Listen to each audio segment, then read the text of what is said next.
Kwa hiyo kuwekewa mikono ni imani ya kweli au tegemezi? Huo ni utegemezi. Kwa nini?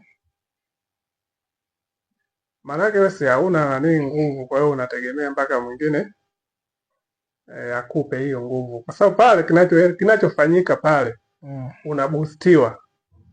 Yaani ulikuwa ushachoka, yani hujiwezi, unakula booster.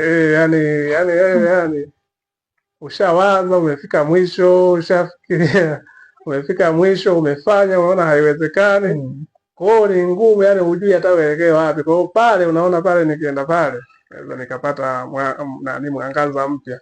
Maanake unaenda pale, ukishaambiwa pale unarudi na nguvu kidogo, nasema kumbe bado naweza nikaishi. Ila kuna watu tunawaona kwamba wanatoa shuhuda kwamba nilienda sehemu nilikuwa sina kitu kabisa, baada ya kuwekewa mikono nikafika kwenye gari nikashangaa wallet yangu imejaa.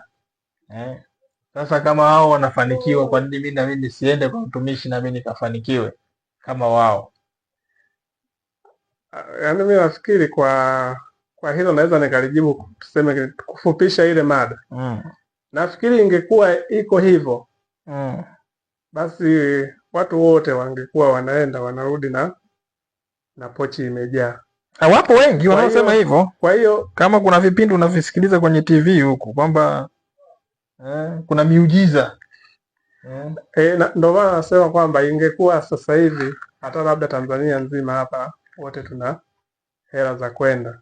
Kwa hiyo hizo hapo unaweza nikaacha kama ni issue za kibinafsi ambazo wanakuwa wanazijua wao wenyewe, wamefanya vipi mpaka wamefikia hapo, mpaka labda kama ameenda amefanikiwa, hiyo ni issue yake binafsi, naweza nikamwachia yeye. Lakini mimi nikirudi kwenye uhalisia, hapo itabidi atuambie tu ukweli kwamba imekuwaje mpaka kafikia hapo.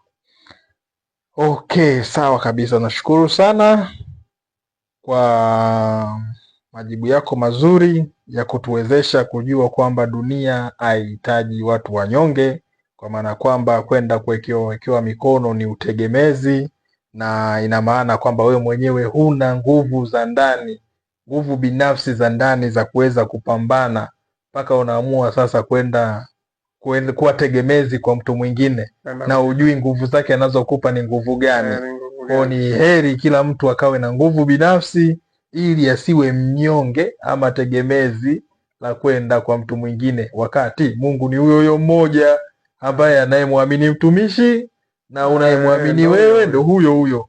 Nimepata pointi kwamba twende kwa watumishi, twende makanisani kwa ajili ya kutengeneza uhusiano wetu na Mungu wetu na sio kwenda kuwa wanyonge. Safi kabisa.